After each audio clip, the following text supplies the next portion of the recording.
collection, The Good Arabs, which will be coming out in September with Metonymy Press, not to be confused. And then I'm going to finish off with another poem from Not Body. Dear friends, lovers, and in-betweens, I forget to take my probiotics for a few days, and my shit get a little runnier. The things going on in my stomach are hard to explain. I'm not a scientist. I just listen to whoever sounds the most convincing. My last roommate told me 50 billion live cultures is where it's at. I take his advice, keep it in my back pocket for years. Every time someone asks about probiotics, I say, 50 billion is where it's at.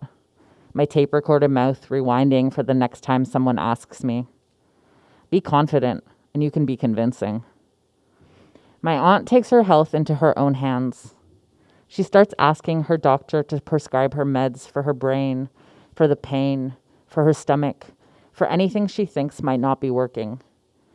She becomes a pharmacist in her own right. When my sister starts having stomach aches, she tells her, take this, and my mom obliges. The skeptic in me rises, and a quick Google search shows it's more dangerous than it leads on. I tell my aunt, you're not a pharmacist, and feel shitty while saying it. She crawls into the ball she always goes into when she's being shamed. You hurt me, she says, and I can almost see a bruise forming on her arm. I forget to research the new medicine prescribed to me. I forget to remember its name. I say, I don't care. I can finally sleep. The skeptic in me has been sedated. I'm too exhausted to invest in the research. The sleep deepens. I go into a better state of rest. The grump moves on to bigger and better things. I can once again abuse my body to its limits because capitalism isn't going to let me stop, especially now that I can stay awake. Watch me serving coffee again, my legs ready to fall off. XOXO, Eli. All right, so this next poem is called This Is Not a Poem. In this new poem, there are no words. You might think there are words in this poem because you're reading the words you think you see, but I promise you there are no words at all, no phrases, not one sentence. There isn't an image of forgetting. Grab your wallet when you leave the house, or when you feel absurd for trying to tell your mother that you are poly. She says, does your partner know?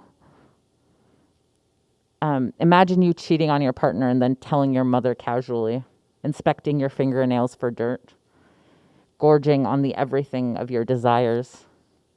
So maybe this is not a poem after all, not the confessional you might have expected.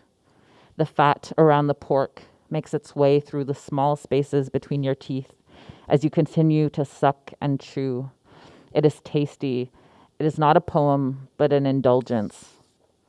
You are working on turning the pork into small enough pieces so that it can make its way successfully through you to be made into shit and get on its way out. But the fattiness of the pork is your most basic pleasure in this mouth. So you don't open your mouth or say any words. And like this poem, not poem, your mouth is not a poetic installation, but the chewing is decadence.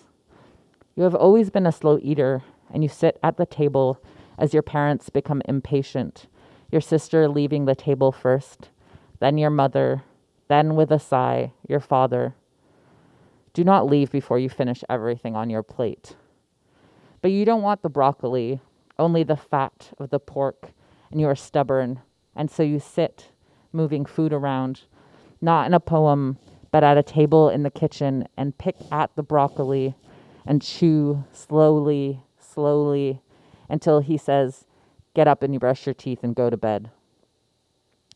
In poems, there's often this moment of reveal, but in this, nothing is revealed.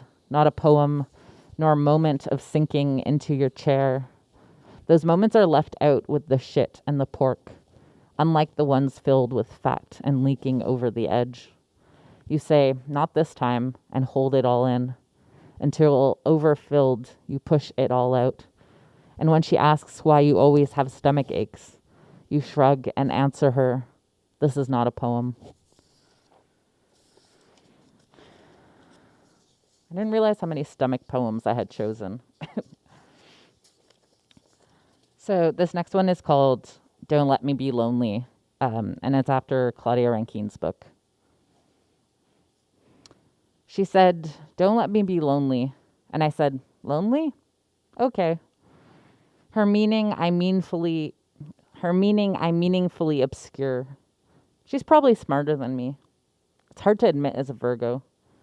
I can't tell if you hear what I'm saying. The absence is essentially forgotten. The only thing on my mind is fuck Israel. The only thing I put out into the world is don't talk to me. The only thing I reach for is your hand. If only I had $1 for every time I hear someone say Arab.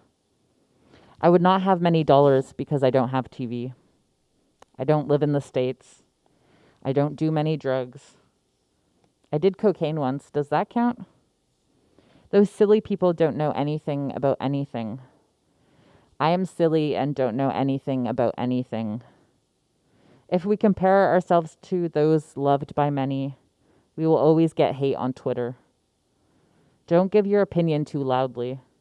Don't tell them that they're wrong. Cancel culture doesn't exist for the privileged. We weigh in on matters far away. Keep your 6 meters apart from me. You might not be able to see it, but the only part of my nose that I love is the part that's bigger than yours. Okay, so this is the last poem I'm going to read from The Good Arabs, and then I'll go back to Not Body. It's called Ma Salama.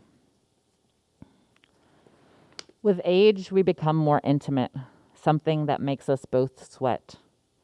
If only we could speak more plainly. Instead, we sweat and we sweat. The past becomes the present when we speak it into existence. My khalo tells me about the first time he came to Canada, sweaty in the way I inherit, nervous in the way I also inherit. He took a boat and then a plane and then a plane dripping with sweat. Sitting beside an Egyptian man, mouth hard with G. My khalo is kind but distracted.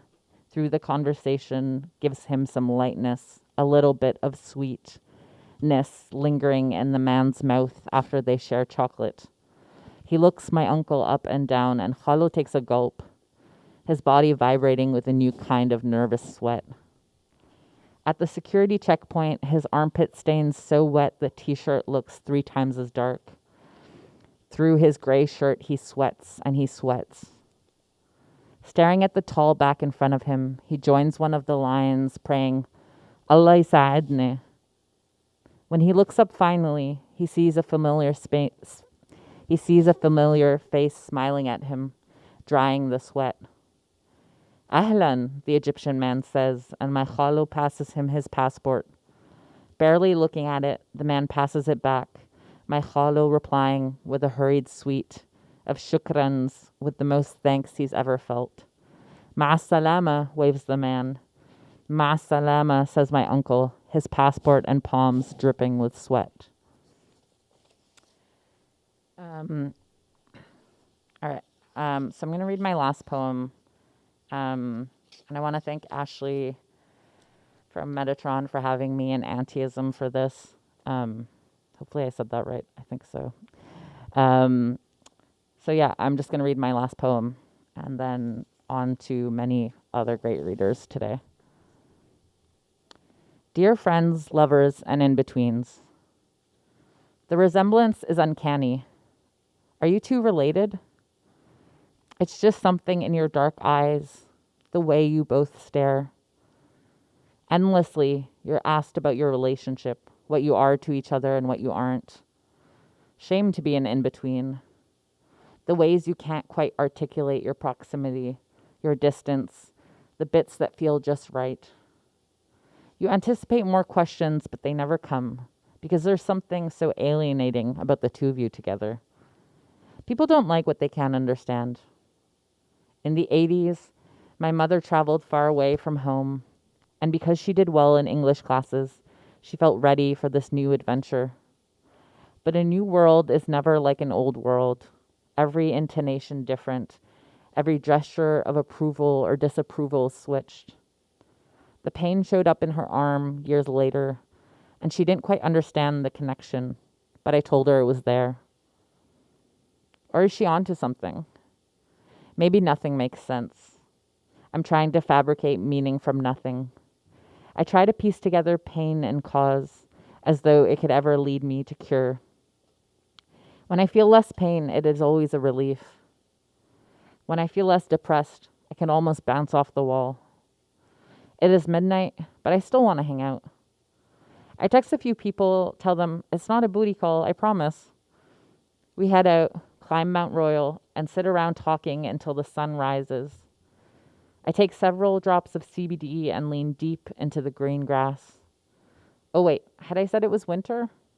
Okay, wait, actually, we're in my bed again, and I take several drops of CBD and lean in deep into my cushion-topped bed. You smoke a bit outside my room because I hate the smell of it, and we joke about nothing. When you're ready to sleep and we turn off the lights, I keep talking, and you laugh and tell me to shut up. But of course you're on board, and we laugh until sunrise, getting out of bed to watch it, each with a blanket over us, like little body tents. The irony is that this has never happened, drifting between awake and a dream, but a poem might will it into existence. I'll paint a beautiful scene, watch it gleam and shine, present the perfect sentence, and everything might be all right. It's like trying to get out of bed. If I visualize it enough, one day it'll happen. I'm getting out of bed. I'm getting out of bed. I'm getting out of bed. I pick my head up. I'm getting out of bed.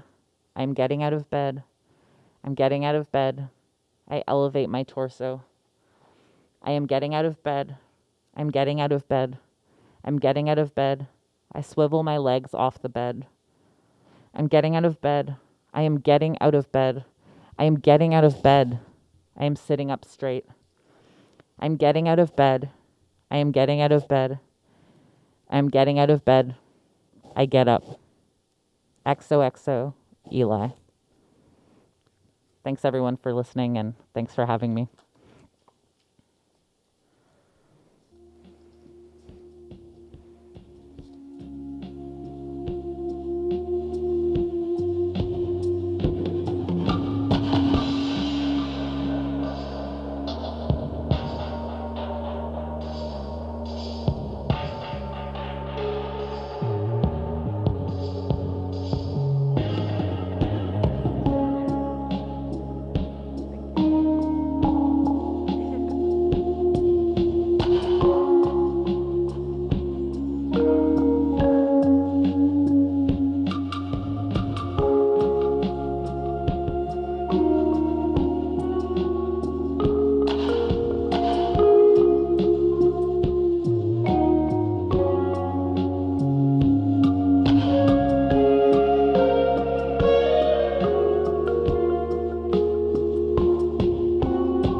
everyone, CHAU-BRADLEY.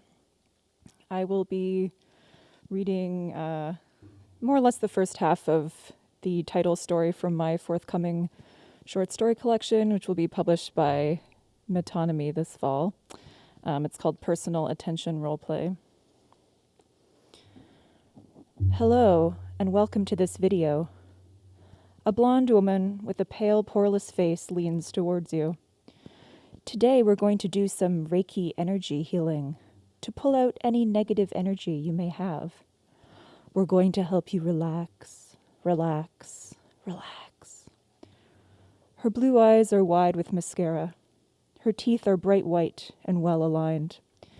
They peek out from her lips, which open and close in mesmerizing patterns. I see that you have yellow in your aura, which means that you're spiritually aware. She moves her hands as if she's pulling threads from somewhere behind your ears, clicking her tongue delicately on certain words. We need to get rid of your negative energies. Her consonants are crisp and wet in your earphones. Your eyelids start to flutter. Her voice wraps around your skull. You shiver as it spreads, like a swarm of tiny insects. Feel the energy of your third eye. What in the actual hell are you watching? You slam your laptop shut, twist to face your bedroom doorway. You didn't hear Jasmine approach from down the hall. All that yoga and meditation, you think, with admiration. She's learned to move in total silence. Ha ha ha, you say. It's, ASMR to help me relax. I was thinking about what you said the other day, and YouTube has been recommending all these relaxation videos to me anyway. Like, it's probably been listening to our conversations so frequently that it knows what I need, or it thinks it knows, and I really want to be a better roommate, like more chill, Justine, you're rambling again, she says. She used to lie in your bed all the time, curl up with you, hang out for hours, play with your hair. You would hate watch straight dating shows together, shrieking with laughter and disdain. Lately, she just lingers in the opening. You want to explain about the videos, the flow, the crawling, yet pleasing sensation they give you, but you find yourself saying, sorry, I'll be better. Justine, stop apologizing. It's cool, I guess. But when I said you need to find a way to relax, I didn't mean go watch some white girl appropriating traditional Eastern health practices. You can feel your face drooping. She still doesn't come in. Don't make your puppy face, please. I really can't do this today. And listen, it's great that you're trying out something new. I'm heading to yoga. I'll see you later. Let's order in for dinner, you say, hopefully. I'm trying to save money, actually. I think I'll just make some food at Anila's after class. Don't wait for me, okay? Have a good night. She's out the door, mat under her arm, before you have time to be upset.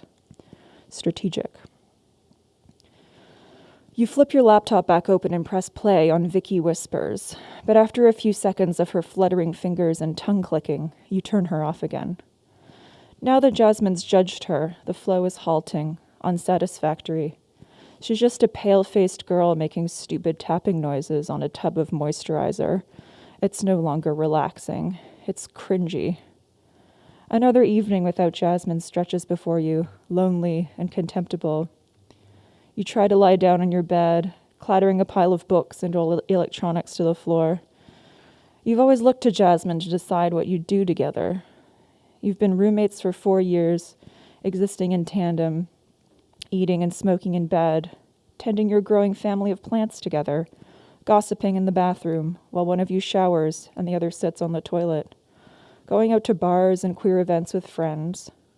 Her friends, admittedly, but they have become your friends too. You're pretty sure they have. Just as you're pretty sure things between you and Jasmine are fine, you're just in a minor rut, having some minor issues. It happens in any close relationship after a certain amount of time. Your brother thinks that your relationship with Jasmine is weird and overly intimate. He has said this to you over the phone multiple times. He says it again this evening when you call him out of boredom or desperation. You're so obsessed with this girl, he says, disparagingly. This is his default tone with you. If you want a girlfriend, go find an actual girlfriend. Someone who wants to date you, Justine. You hate it when people use your name as emphasis, especially when giving you unwanted advice. Try to calm down, Justine. Go get a real girlfriend, Justine. Stop treading water, Justine. You don't know anything about queer femme intimacy, Francis, you tell your brother. You think you understand my life, but face it, you're a basic mainstream gay and you need to get over yourself. He can take it. He's the successful boy child, the one who became a hotshot corporate shill, an executive talent management consultant at some soulless entertainment conglomerate. You understand the words of his title separately, but when he says them together, your brain blurs. He lives in LA with his husband. Your parents are proud of him, even though you suspect they don't understand what he does either, other than fly business class to cross-national strategic retreats and collect a hefty paycheck. They practically congratulated him when he came out to them. They are not proud of you. They rarely call. Mom and Dad weren't even that kind of Asian parents, Francis says, when you complain. They never pressured us to go into medicine or software engineering or law. They would have supported you no matter what you decided to do. You grunt. Your problem is that you do literally nothing at all. So what are they supposed to say? That it's admirable to waste your life living in a dumpy apartment, obsessing over a girl who isn't into you? You're such an asshole. I'm not doing absolutely nothing. Your mind is racing. L'esprit de l'escalier, you think. But you forget what exactly that refers to. Something about snappy comebacks and staircases. I'm making rent. I'm writing like 20 reviews a week. I'm working constantly. Just because I'm not a smug married millennial like you and don't have a dumb corporate job that no one understands. You're not writing real reviews, Justine. You're writing clickbait. And if we're going to get all snobby about working for the man, who do you think owns the site you churn out all that subversive content for, huh? You hang up on him. He's been a know-it-all since you were kids. A know-it-all and a perfectionist. Unlike you. You hid candy and chips under your mattress, lost bits of homework under piles of dirty laundry, never raised your hand in class, and never stuck with any extracurriculars for more than a month. Part of you wishes that your parents had been less lenient, that they had ordered you around, forced you onto a set path with no other options. You would rather die than admit this to anyone. Listicles don't just write themselves, you mutter, and then you laugh, an unimpressed laugh, because it is the stupidest comeback you've ever heard. You turn back to your laptop screen. Maybe if you write a couple more articles tonight, you'll feel like you've accomplished something. You scroll through the assigned topics. 10 reasons why Brad and Jen should never have split up, and 10 reasons why they should never get back together. 17 movie adaptations that are way better than the books. 21 TV shows that advance the LGBTQIA agenda. 15 reasons why, no matter how many listicles you write, you'll never get a raise or health benefits. You start typing. You wake up past noon to the landlord's kids scrambling around upstairs. How can such small people make so much noise, you wonder? You wade through a pile of clothing and stumble to the kitchen to see if Jasmine's made coffee yet. You can't smell anything, but maybe she woke up early and left you some. The kitchen is empty. The door of her bedroom is open, and her bed is made. When did she start making her bed? Or is it just you who never makes yours? Another thought overrides all the others. Did Jasmine sleep over at Anila's last night? Are they dating? You thought they were just friends who go to yoga together 5 times a week, hang out increasingly often, and post a ton of stories together. Not as many stories as you and Jasmine post together, but Jasmine's never mentioned a crush, and you tell each other everything. Anyway, wouldn't you have noticed if a romance was developing? Wouldn't Jasmine seem different, smell different, breathe in a new rhythm, smile with a new intensity? You know her better than anyone else. Then again, the empty room, the empty espresso pot, the neatly tucked sheets, no texts. The absence of her warm body in your bed for the last 2 weeks. Your mind goes blank for a bit, the way it does when your thoughts start to pile up too thick and fast. You find yourself in the kitchen, scooping chocolate cereal out of its box, cramming it past your front teeth in large fistfuls, chomping on it with a singular focus. You don't stop until all that's left are little broken crumbs, until all you can feel is an immovable lump in your stomach, a throbbing in your temples, and a scraped, bloody stinging in your gums. You put the empty box back on the shelf. You pour yourself a soothing glass of water. What had Jasmine said? 5 glasses a day? Or is it 10? Or is it 10 liters a day? How many glasses are in a liter? You abandon the water, collapse back into bed. You yank a pair of earphones from the tangle under your pillow. After clicking around on YouTube for a while, you find some Asian-looking ASMR makers, ASM artists. No more white girls for you, no more appropriation. Jasmine's right. Asian voices are more relaxing anyway, you say to yourself. And then you think, no, wait, is that a stereotype? Does this mean that you, an Asian, have bought into the racist idea that Asians are more effeminate and therefore more soothing in demeanor and also better suited to care work? You start to sweat, but you force yourself to watch a video in which a Korean woman with perfect eyeliner and a pink mouth pretends to tweeze your unruly eyebrows. Her low voice undulates as she approaches to pluck, moves back to evaluate her work, approaches again, moves back again. You can't understand what she's saying, but you're mesmerized by her motions, by the metallic clicking of the tweezers, which by the end you can't believe are not actually pinching the tiny coarse hairs out of your face. You haul yourself to the bathroom and dazedly peer into the spittle-flecked cabinet mirror under the fluorescent light. It highlights all your secret wrinkles. Your stockpile of toothbrushes winks from its jar beside the sink. A wicker basket full of half-used face creams, hand creams, serums, lotion pots, toners, cleansers, tweezers, makeup wipes, nail polish, and cuticle paste looks at you accusingly from the top of the toilet tank. It's all yours, not Jasmine's. You have caterpillar eyebrows and a scarcity-oriented worldview, you say out loud. Jasmine loves to irritate you by stroking your eyebrows in the wrong direction, with one laughing fingertip, so that they caterpillar even more. Stop it, you like to whine at her, but you love it. Her attention bathing you like a ring light. She hovers so close that you can almost imagine her face is your own. Jasmine's mother is from Hong Kong, like yours, but she looks like a catwalk beauty alien, all wide-set eyes and rosebud mouth, whereas you exhibit none of that intrigue.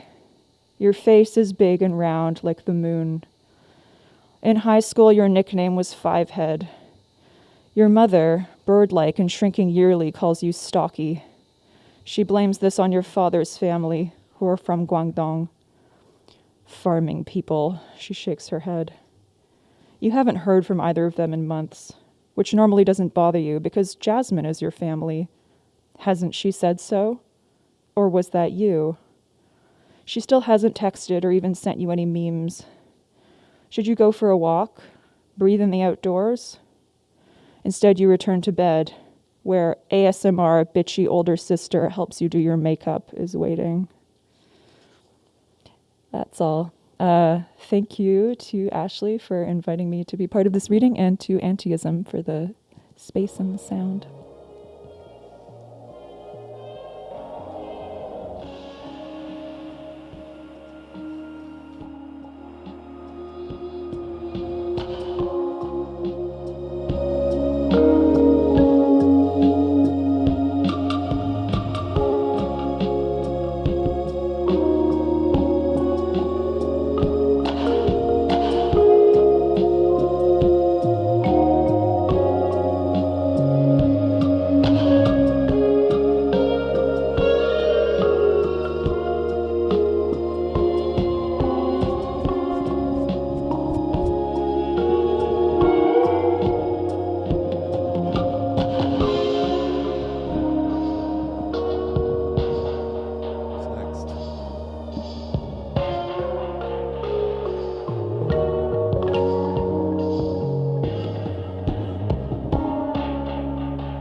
Marcela Huerta, and I'm going to be reading a few poems. And I'm getting closer to the mic. I'm going to start with an older poem. This is like the basically one of the first love poems I've ever written. I find writing about love very difficult. Okay, this is called Bumblebee Unlimited. I missed the sunset looking for a job on borrowed time. In reality, I should have been watching the sunset and trusting that my description of the sunset would be a source of wealth because people would want to hear about the sunset the way that I would describe it. Out there, you are taking my word for it, so you are not watching the sunset. You are watching your past haunt you in the present through your other senses. Ominously, everyone in the park is looking up at the sky. Nothing seems to be falling but me, and I'm all the way over here, covered in honey and misery. I'm tired of the bees out here hounding my personal space. I don't want to open my mouth too wide for you and swallow one. The last thing I need right now is to end up in the emergency room. The next day, on a walk, I get to hear from you. You drop from a tree and sidle into my palm at a guarded pace. You're the size and consistency of a fortune-telling paper fish. I promise myself I will care for you, even though I'm trying not to do that sort of thing anymore. But soon, you are the size of a small cat and you keep running into the hall. All alone, I unlock the door and hope you'll come back changed. When you do, and you are, I crack an egg against your skin and peck at it lightly, so as to say, I understand that this is delicate. What did you bring me? A collar and a painted wooden toy. I put the collar on my lamp as a joke, but inside I feel a bit shy. I'm too young for a wooden toy, but the way it looks at me makes me feel absolved of the past, and I'm grateful. What will we do to celebrate? A cork pops, and I think of you inside me. The gratuity of the thought is what makes it worth thinking. We drink the foam off the top of the bottle, so nothing is left on the sides for us to stick to or get stung by later. I want to take you to the park and explain everything. There are new birds I've never heard here. I could describe the way they sound, but I don't believe I'm good enough at that, so you'd really have to see it. Or hear. Why don't you open your mouth and let me look? Maybe I can show you how to make the sounds with your throat. When you finally get it, I can see down your insides, and I feel I understand this all a little better. So, what will we do to celebrate?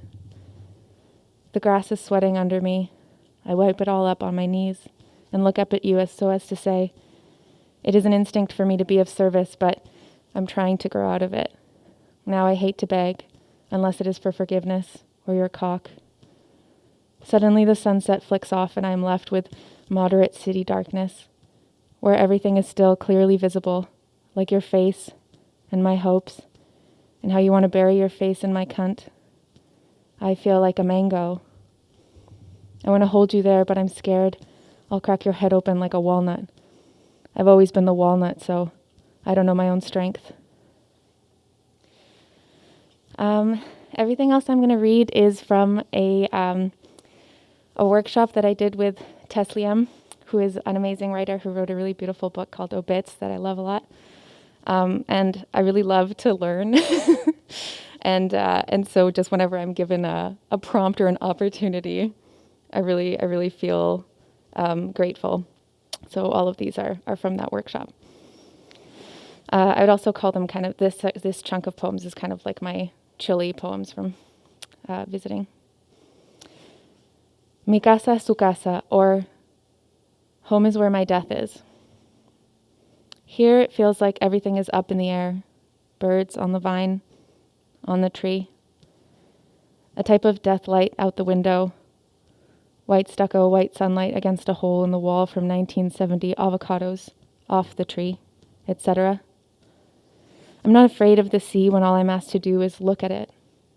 Yes, I speak the language of this heart, and in the morning I break bread with a mouth that holds a lot of empty words. What do I say about a rock that's wet and red forever? I don't want to look away, but it's better not to know some times, things, me. I didn't come from anywhere, I just appeared, and you can take me anywhere too. I always thought I'd want to go before it all ended and there was no more room for my feet in the water. My feet get so warm when they're not watered.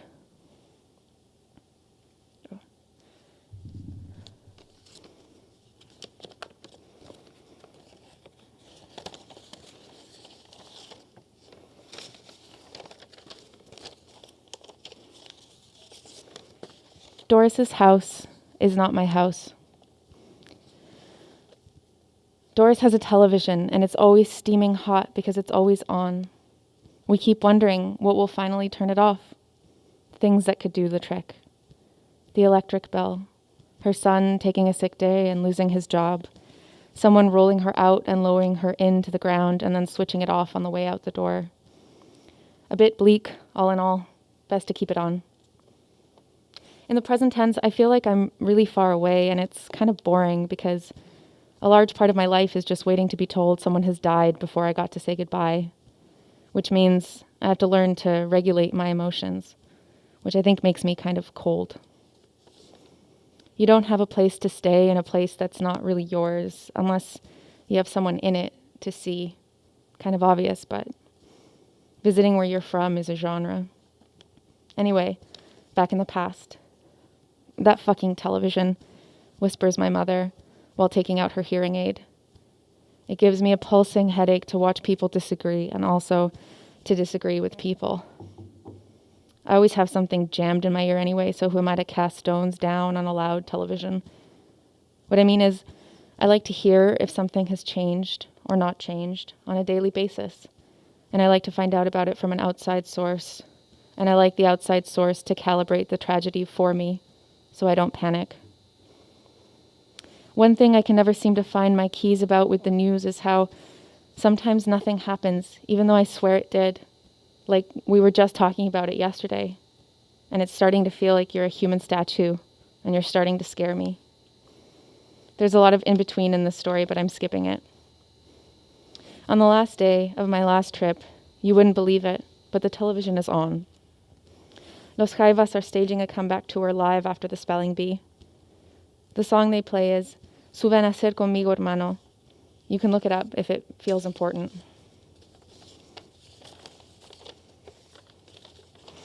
I start to cry and cover my face, but it's too complicated to explain why to the people I don't know. My mother looks up and catches falling plates because she knows a broken clock is right twice a day, by which I mean she knows my father is saying hello or goodbye by playing our song from hell or heaven or wherever it is really complicated men go. I have no idea why she's crying, says Doris, which is fair because nothing happened.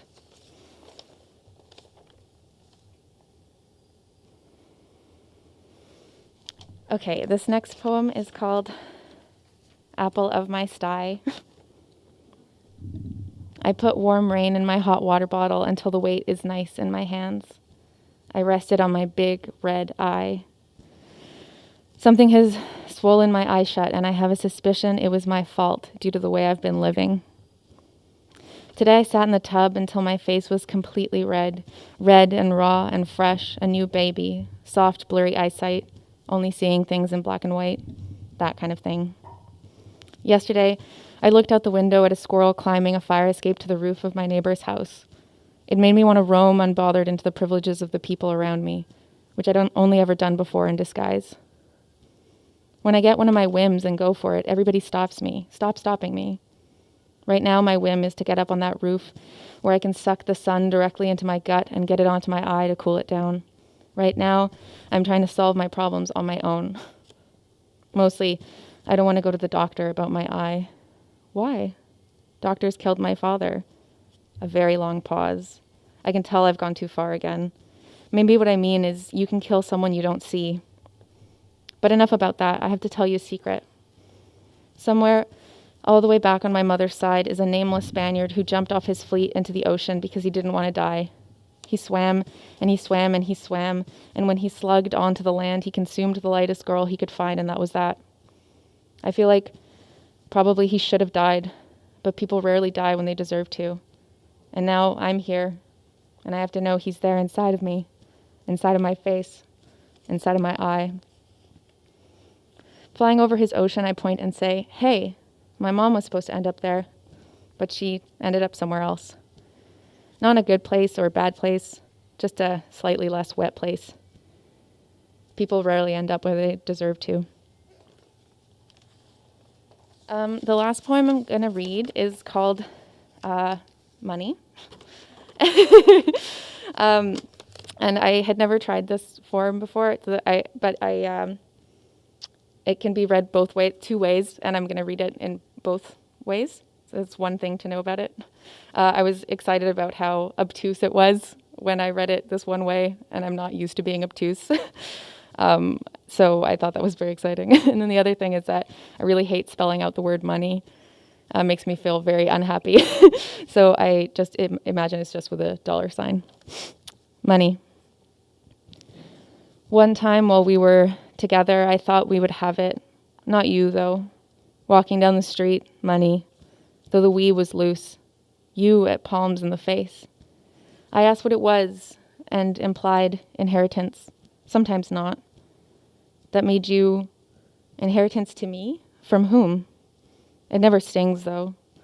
So calm, even though what good white mother leaves money to watch it pass you by? Of course I knew. Out for all, me, to see. Because of course, yes, we figured it out.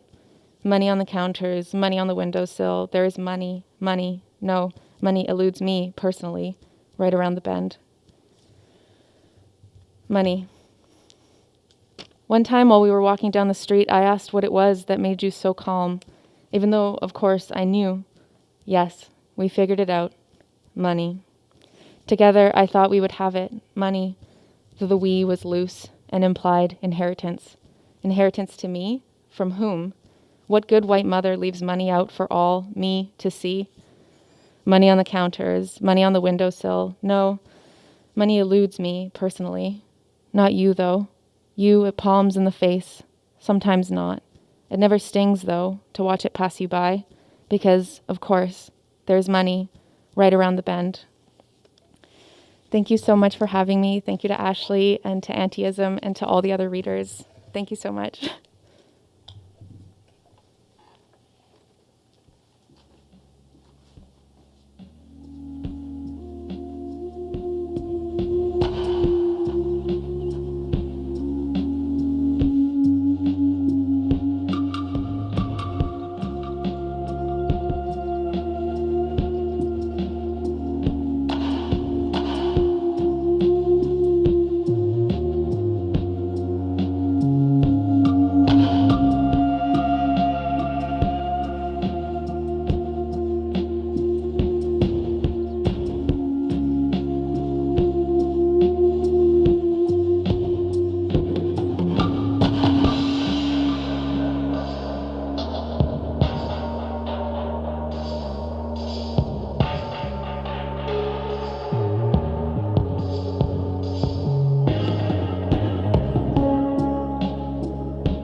everyone.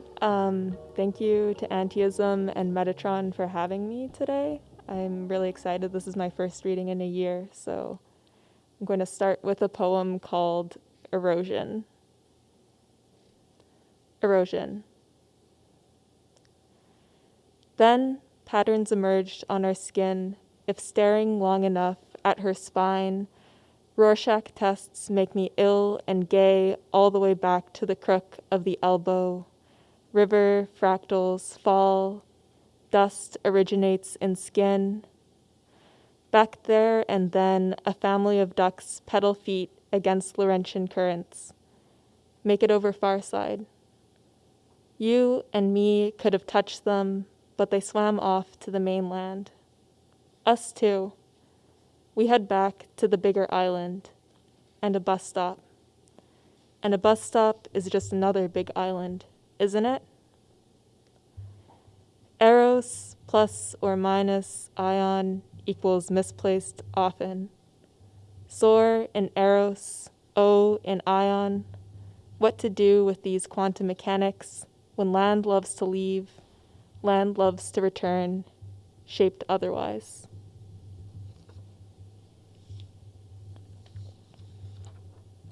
The next poems I'm going to read are a series of poems I wrote about the underpasses that I live by, which I actually walked through to come here today.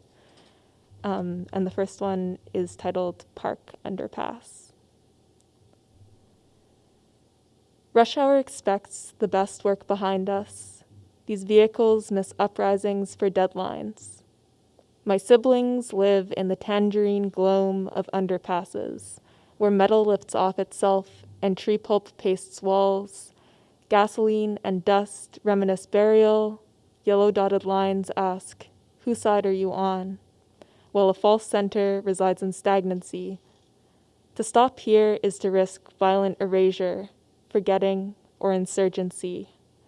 We are tied so tight to the railway tracks our bones break the chains. We pass under for communion with buried loved ones, astounded again by the impersonality of cars. They're here and then they're not, while we're still on foot, stepping into a different time. Speed of lightness moves too fast to observe a world attempting growth from aestheticized rubble, accented with chicken wire. No one has to tell us there's no way to fly here. We know, we become the wind. Clark Underpass.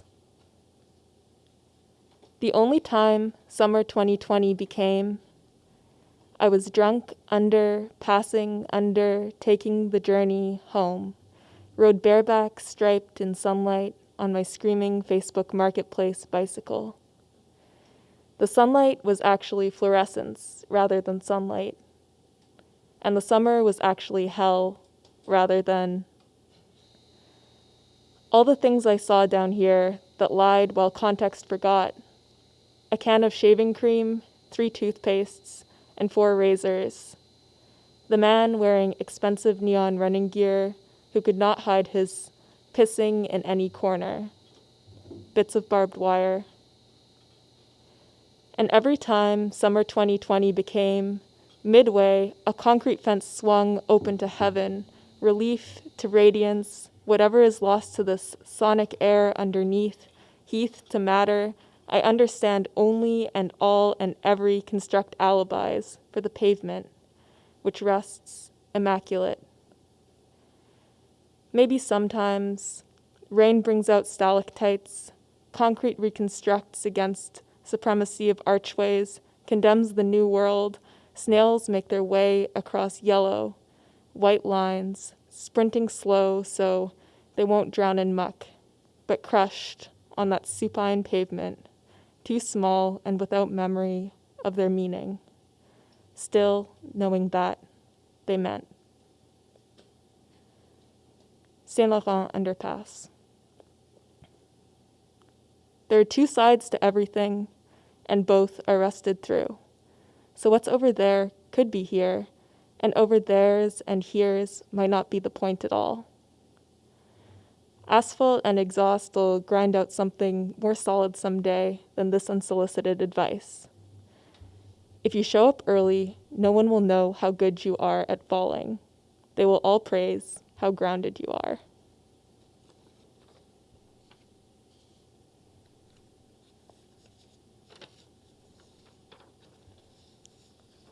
The next poem's from a workshop I did with Tess Liam and Marcela, who read earlier. And it's kind of a weird one, but I'm excited to read it. This is my first time reading it in front of anybody. Wharf Rats. My dad told me a story about growing up in St. John. When I was a kid, the wharf rats were as big as cats and they'd steal your dinner. I grew up far away and there were only spiders. Spiders are very polite. They let you go to sleep with a full stomach and only sip your water when you're not looking. The Bay of Fundy has the highest tides. The ocean salts the road at the cave's chowder restaurant. It's long enough between visits that I can see the difference. Red caves and cliffs are already crumbling. All my friends left this place because it was killing them. Same. Do we call the place that is closest to homeland home, heart, or wound? Or do we wait for something else to emerge from the gape of vocabulary's future? The wharf rats are the only ones who are doing fine in St. John, New Brunswick. Their little hands, so human but not, and their bad teeth won't cost them a job. I will join them when the ocean's safe again. In the future, I will share fish and chips with wharf rats as big as German shepherds curled at my feet. We love each other, and all the pulp paper oil tycoons have finally died or left, and the goddamn racist lobster fishermen have finally fucked off. The abortion clinics open back up, and I can visit my grandmother on weekends. My little cousin is getting so big. Finally, I can live in this place where my relatives survived while wild blueberry fields overtake us. Wild blueberry fields overtake borders. So all across the bay, fields and forests and beaches and ocean turn red in late August. Finally, not because they are soaked in blood, but because this land is so sweet in its healing.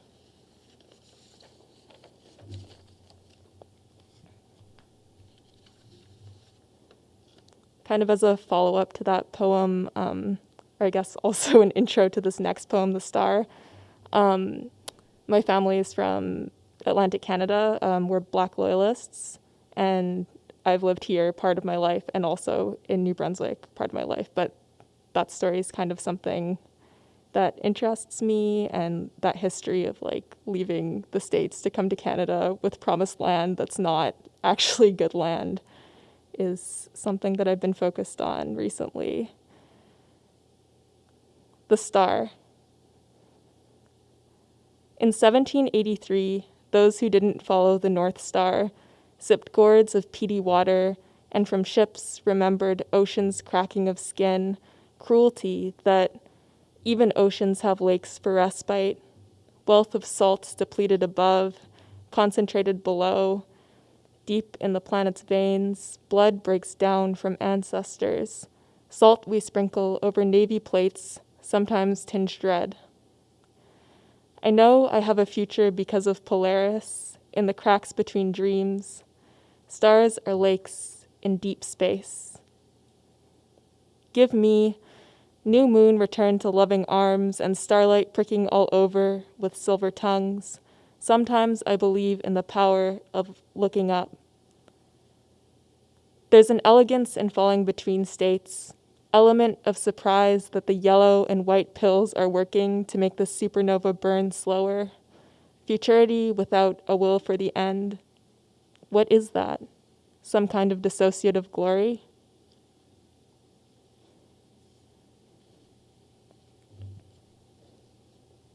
All right, so I'll be leaving you soon, right after this poem, but thanks everyone who's watching. Thanks again to Metatron and Anteism. After the flood. They will find something unexpected glimpsed through ripples, Down where silt settles, a clear current slashes the Trans-Canada's jugular, and something sparkles from a crack in drowned concrete, reborn riverbed. Here good omens lay, and what they once lost resurfaces. Knees to bank they beckon, past abolition, cupped and wet between a generosity of palms, open-shelled to a future where each grain of gold harvested from the warmth of these wounds is transubstantial. A table is set, a feast of Johnny cakes warm as suns demonstrates how gold now finds itself a homonym in sustenance, a wealth hymnal in its devotion to life without property. They have sung to this, they sing to it whenever old shining standards reveal themselves washed out, eroded, toast. Toast to plenty, to depths, to darkness, to what sleeps in their open arms, to what wakes when it needs to be fed and is fed.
Hi, my name's Tara McGowan-Ross. I'm an urban Mi'kmaq writer and multidisciplinary artist. I'll be reading you some poetry from my first 2 books, which are called GIRTH and Scorpion Season, and they're both available at your favorite independent bookstore. This first one is called O Bod 1. Awake, empty, ache briefly. Hit snooze as many times as you can. In yesterday's clothing and a nest of sleep scribbled notation, all of it hanging stale from your flesh and bed garments loosened from the exhaust fumes of your body into a thin layer of grime. Wake, silky, moist as the morning. Admire the depth and breadth of your hunger. To be here. To be capable of ignoring the pinnacle of tens of thousands of years of evolution. Ignore it like the pleas of a child. You would make a terrible mother.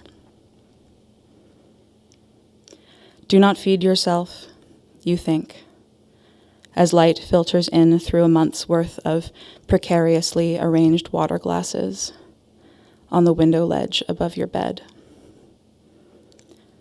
Do not feed yourself, you think, as the glasses throw a dozen different rainbows on the wall. Do not feed yourself, you think, as they clink together at a dozen different pitches, as the circular shadows from a dozen arrangements of dust make their lazy way across the room. This is how you start the morning. Your body screaming from the effort of being anything but still as you steel yourself against the oncoming struggle for a singular goal. While all across the city, people wake,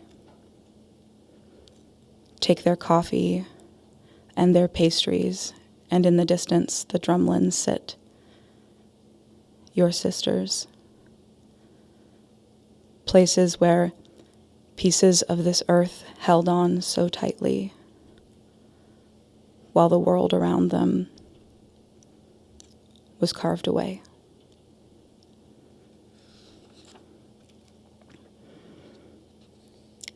So GIRTH, my first book, is a narrative in verse. This is from later on in the story. It's called Are You Lonely? Her girlfriend left for the weekend and I escalated tactics. Charged riot cops with a certainty I didn't have. Invited her over for post-demo beers. It's okay, just 1 or 2 or 7. Kept her late until her girlfriend's name punched holes in our silence, asked her, would you? Just once. Until she had to make a statement. The instant she said never, I knew I'd have to stay. This is how I operate. I say, are you going to the demo tonight? And what I mean is, please risk something with me. I say, is it okay if I sleep here? And what I mean is, will she be coming home? I say, did they hurt you? Are you okay to run? And what I mean is that I am tired of pretending that I am only killing time. What I mean is that it's complicated. And who am I to judge? What I mean is I won't tell. I promise. And then after I wake up, she is flat on her back, gripping the sheets like she is afraid of falling. I am afraid of falling. Been afraid since the first time I saw light pouring through the cracks in her resolve. All out of no. Her lips against my neck, I Love that your shoulder has landmarks.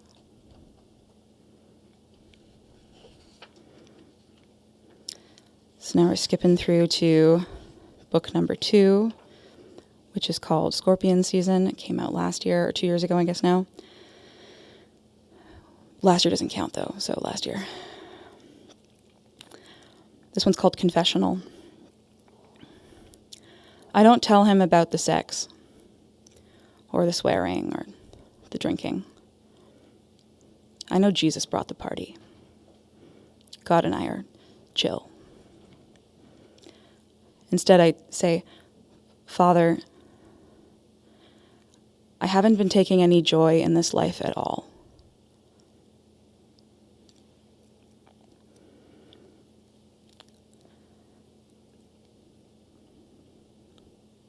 This is from Libations 2.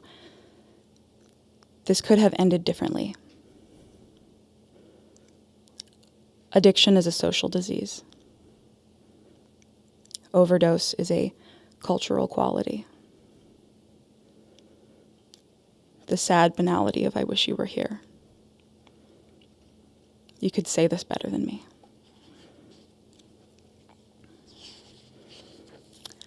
This one is called Obad for a Shipbuilder. It's written after Julie Manel and Kai Cheng Tom, and it was originally a forgery of Phone Sex with a One-Time Lover on the West Coast by Julie Manel. Morning lifts us shortly upwards, where we surface, ashy as my darlings in the urn of your bed. Our mouths make sticky facsimiles of kisses. We know something here needs rebuilding. We know these projects take time. I knew the risks when I came. After all, everything is lost or broken eventually. Please. Please tell me that I am worthy. Your compliance, however hesitant, is noted. I need to write things down before I forget them. Did you call me pretty or beautiful when prompted? Do I fuck like a woman who has lost things? Do you feel like a man when I arrive, folders pregnant with evidence of your trespasses? In this economy of desire, we must relinquish certain resources to collect returns, and by the books I fronted too much. But you already came in me, and the time for escaping with my dignity intact left when the dawn set the Mile End on fire. A psychologist tells me we repeat our parents' habits in love and money. My immediate family history is one of resource mismanagement. It doesn't always make sense to save things for mornings that might never come. Since we are here now, why not give it away? I put my underwear back on and the motions ignite the embers in my sweating temples, which is what I deserve. When your fingers found the space between mine, they were looking for something, but your informant needs time to recover. I feel most like a woman when you reply in single syllables. I have more things to say. Kindly respond to the attached survey at your earliest convenience. Was this solidarity or charity? I apologize for the obfuscating nature of my instructions. I am contractually obligated to refrain from the egging of your house, or from making a scene at your work, or from using your wife's legal name. Which side is my better side? What are the advantages to exchanging one kind of allyship for another? Now is probably a rude time to ask. One must make difficult choices. To engage in political acts like espionage or womanhood. Sometimes it's worth a little less integrity for the trust of a good snitch. Instead of writing profanities on your bathroom mirror, I scratched my knuckles raw in silence. This is an issue of sustainability. I swore I would stop apologizing in matters of sex and business. So instead I say, thank you for your time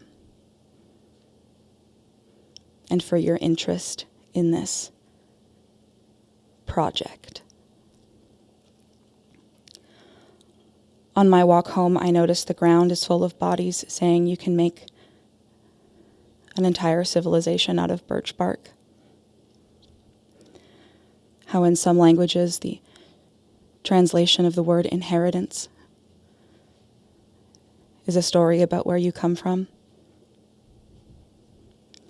I can't help but notice the sunrise over the Rosemont overpass and that it has come to raise this monastery you have built from your guilt. I will tell my daughters about you. I will carry the best of this like a girl, rocking safe in the canoe of your arms.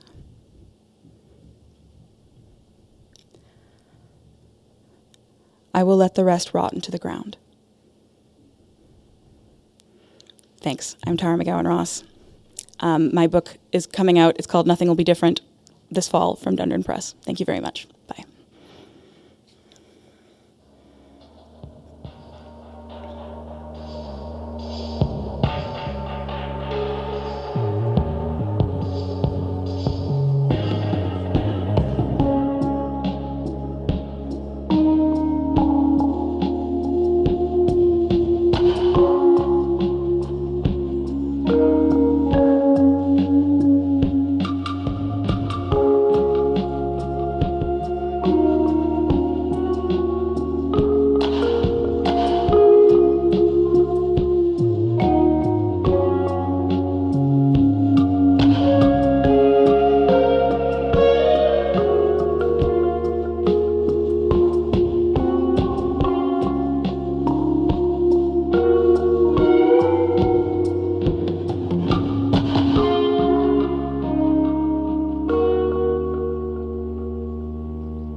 Hi, thanks for having me. I'm Olivia Wood.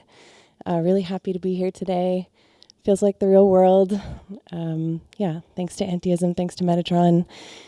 This is a piece called Fear. Labrador pining at the blue night, tethered to the post called language bed.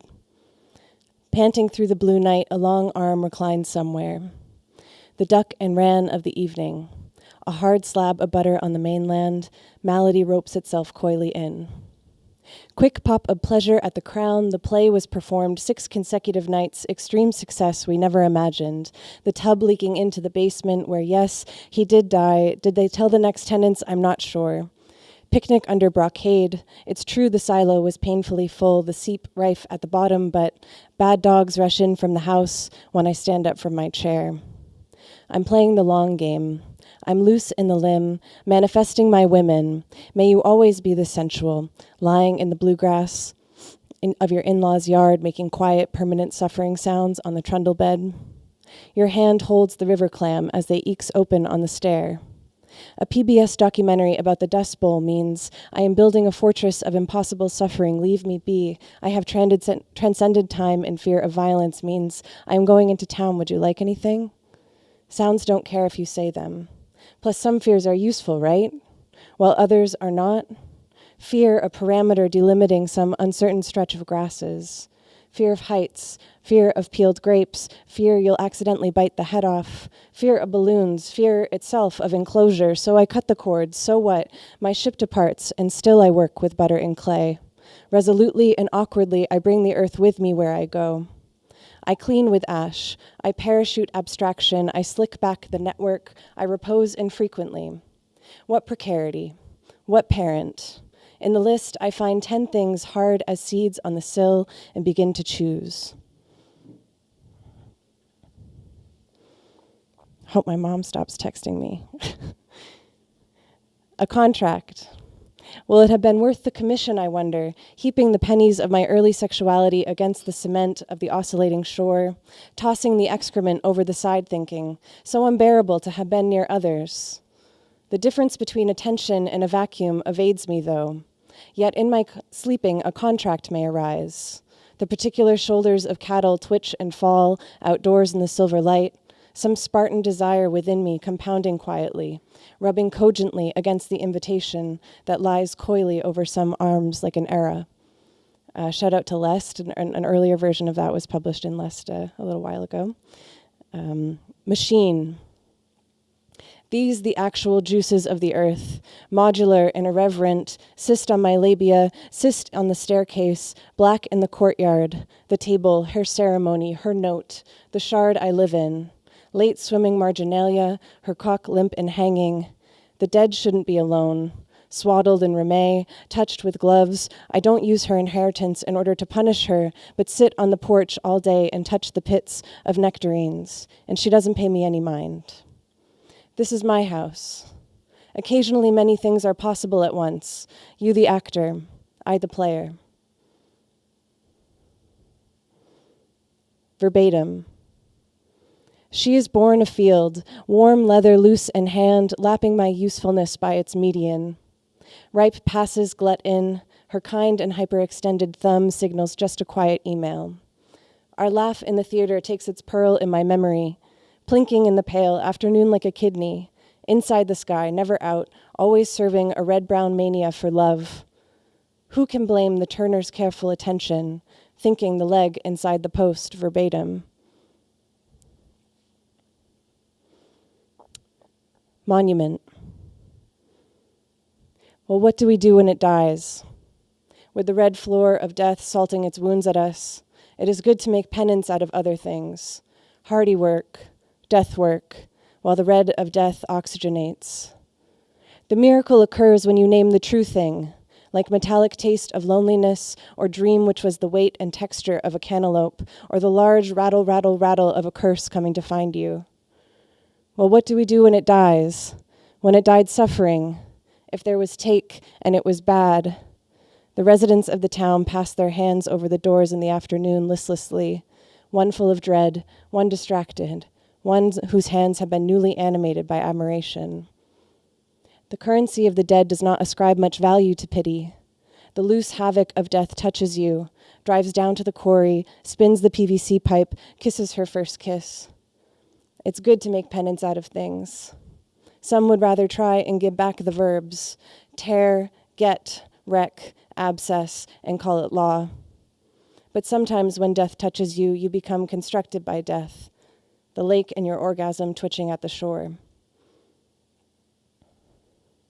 Wind. Social as in it is populated. Populated in that it is inhabited. Punctuated because we made monuments and moral fabrics and punishments so severe that they were made pervasive, but could not be spoken of, or could not be fully understood even in their speaking. Resting was facile and unincorporated. Moneyed as in there were bodies felled, the region exposed to water poisoning, legs abstracted. What are the requirements for demand to exist? Different kinds of numbness pervade each century. It is important to resist ahistorical poetry. People die inside systems and become the sawdust used to alleviate fire risk, to find marginal utility. Others suffocate on shaded cement while a civil servant bears down. Which system of logic and empathy you apply to the system you inhabit says a lot.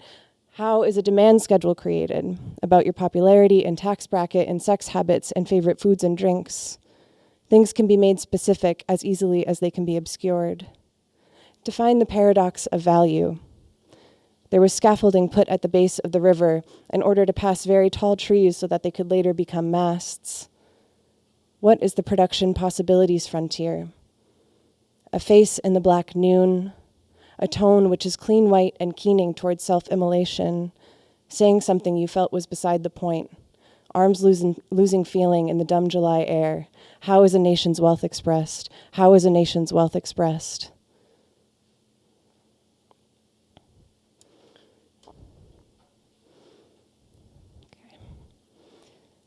Make me a pillar and flesh me. We expose the liver and wait very patiently on the front lawn, bloodhounds with you moving in me. I suck a strange hand with you living in me. At 20 hertz, it becomes diegetic. Across town, courtside, I tongue gracelessly at the cylinder, pulling and then lodged there, its interiors pale with use, interiors vague as a passage, interior joking at yours, interior scalped, mounted, overcharged but too shy to count the change, too Anglo to press. Is it true that everything was left scattered in the yard? Hera caked with clay on the pale stage. In the beginning of her disappearance, she was not found. We tore our hair for her cause. We feel secure and empowered when we exercise penitence and self-denial. Steady hand on the kettle, lapel. She was found later in the wings. Feet buried in the coral of it. Hands foreign with the sick of it. Unsure if she could be seen by others. Gesticulate, tick, leak, scream, resume. So we will know our lover by the sound of his voice, by the marvelous kindness that opens up in that strong city. She sheds a layer and falls like a nail to the floor of the harbor. The boys up on the pier cry. The hum of generators on the mainland. Air slung loosely over its rocks. The crux of Eros being that there is a medium with which to conduct. The ocean at night, for example. The air above the spectral riverbed at low tide. A cement lawn which is vaguely Floridian. A face beaming out from the dark woods. A new waist at a gas station.